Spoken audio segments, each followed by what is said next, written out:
As 2018 gets underway, we are taking a closer look at some of the most daunting challenges facing the world in the new year.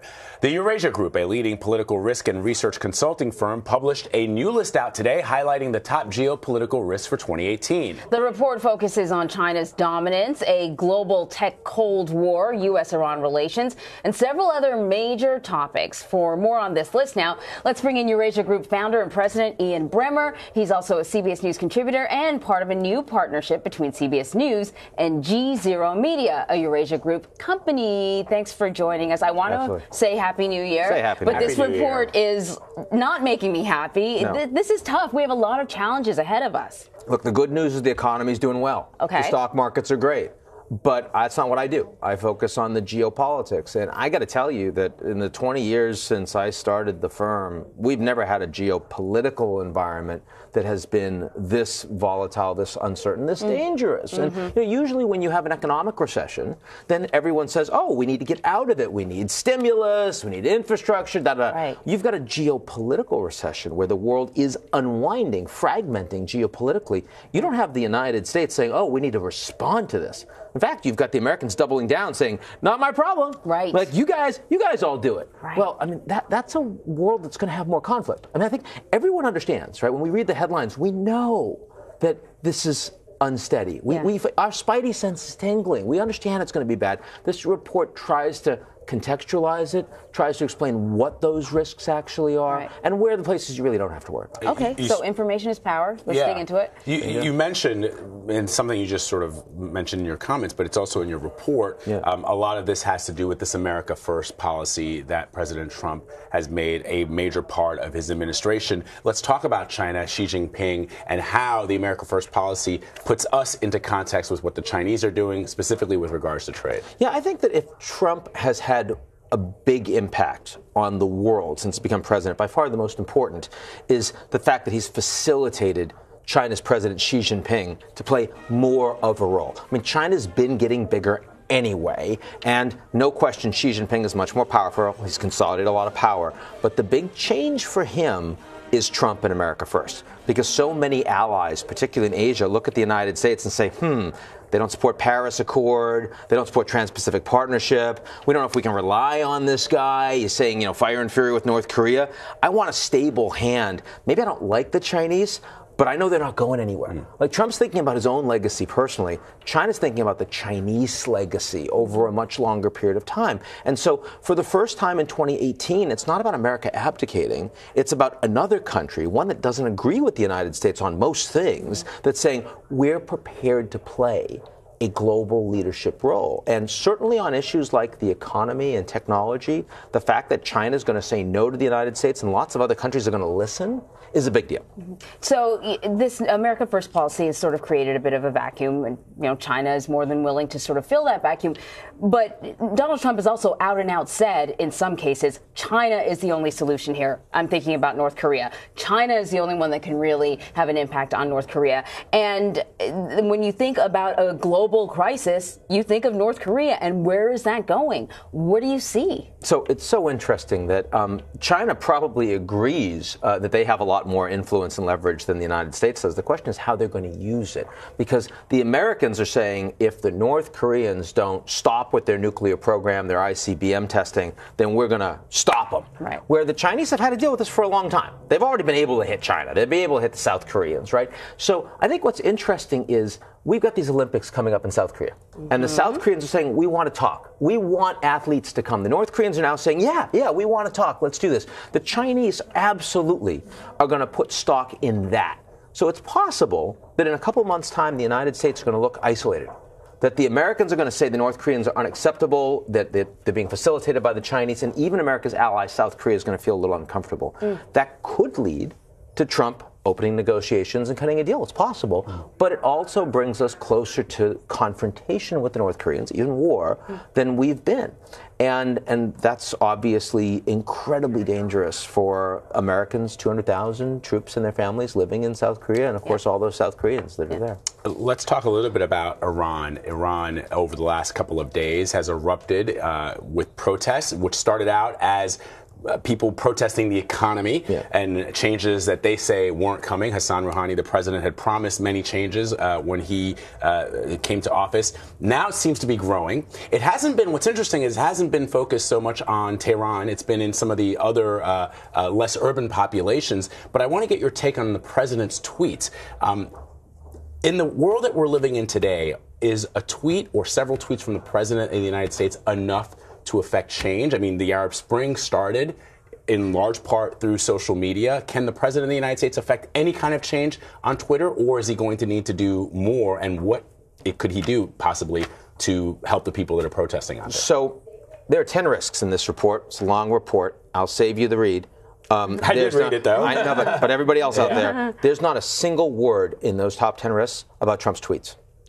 We talk about them because, you know, they're candy, they're great for news and all the rest. People, but they don't actually move, as you asked, the policy needle. And so, you know, when I think about Iran, what's going to happen or not going to happen with Iran is going to have a hell of a lot more to do with what's happening there on the ground and in the region than what Trump happens to say in a moment of peak. And the actual policy has more to do with, are we going to stay in the nuclear deal? He said it's the worst deal that he's ever seen, but we're still in it, right, for right now. I think what's interesting in Iran is the small demonstrations, but they're grassroots. They're spontaneous, right? There were millions of people demonstrating in Iran against the government, organized in Tehran in 2009. Today, it's thousands of people. It's diffuse. It's in lots of other areas, and the government will crack heads if they need to. But Iran is going against a Saudi Arabia and a UAE that's supported by the United States. There's much more confrontation in the region, and the hardliners in the Iranian government will see this as an opportunity not just to crack down on their own population, but also to crack down on a reformist government that they think hasn't gotten them what they want. So, in talking about Iran, we've seen a conciliatory message from the President Rouhani, but ultimately the power is with the supreme leader. They've been conciliatory, but 10 people are dead. Yeah. So, I mean, like in Venezuela, the willingness of this government to use force to ensure that they stay in power is virtually total. And if those demonstrations persist, and they may not, I mean, in a week, we may not be talking about this at all. I'd probably bet on that. But if they continue, a lot of people could die. And ultimately, regime change is very unlikely in Iran. The ability of the Revolutionary Guards and those around them that are very loyal to the government to say, this isn't acceptable, we're going to make sure of it. The reason why the person who's being conciliatory is not the supreme leader, Khamenei, it's the president. The president's the one that's more vulnerable. Ultimately, he has the one that has the most to lose if this goes violent. Iran was your biggest concern in the region. No other areas, no other hotspots in the Middle East that you think will be problematic to make this list? Well, they're problematic, but are they problematic globally? I mean, look, we've just gotten through over 5 years of war in Syria. We've got 5 million refugees. Half of the entire country, over 11 million people, are displaced. Assad is still there, even though Obama said he had to go. We don't care. It's not in the headlines. It's not considered that big of a deal. So, I mean, if you're living in a country like Yemen or Libya or Mali, you know, sort of in the Sahel in Africa, you know, your life is going pretty badly. But does the rest of the Americans, the Chinese, or the Europeans, how much are we prepared to do about it? How much does it affect our lives? Is it a top risk globally? And the answer is, it really isn't. It's a good point, Ian, about that. And it just made me think of something. The president has focused a lot on North Korea. He's focused a lot on Iran. He's focused a lot on China, at least in speeches and on his social media account.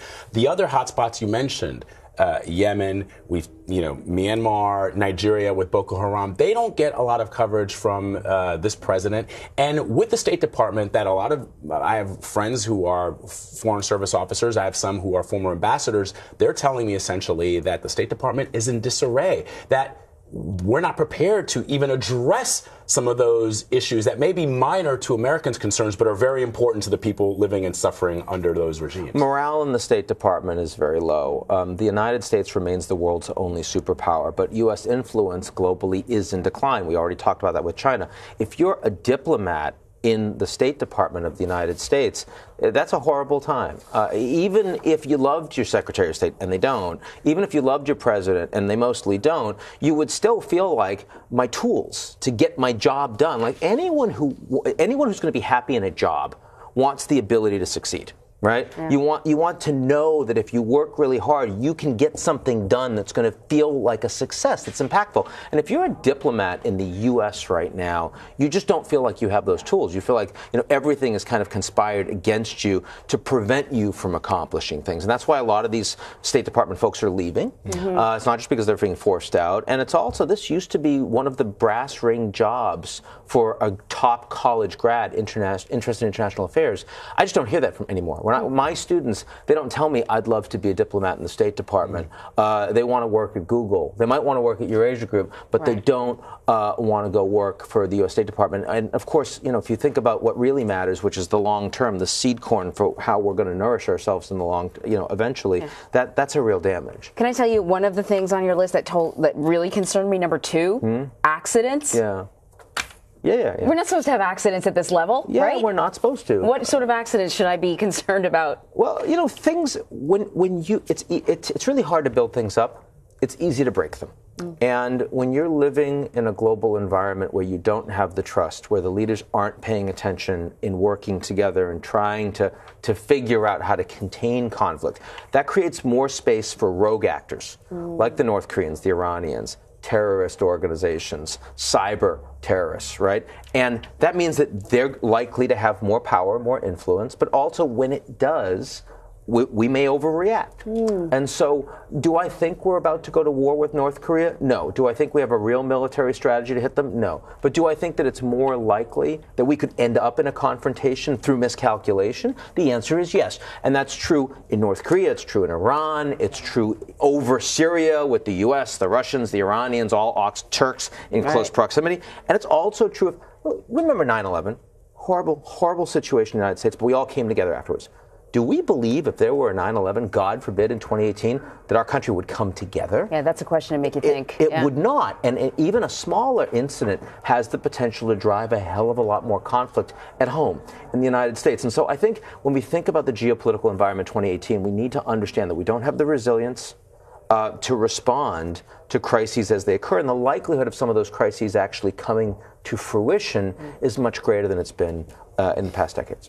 Ian Bremmer, you've given us a lot to think about and nothing to look forward to. No, that's not true. You did mention the economy is doing all right. The economy is really well. And thank you for informing us, Ian Bremmer.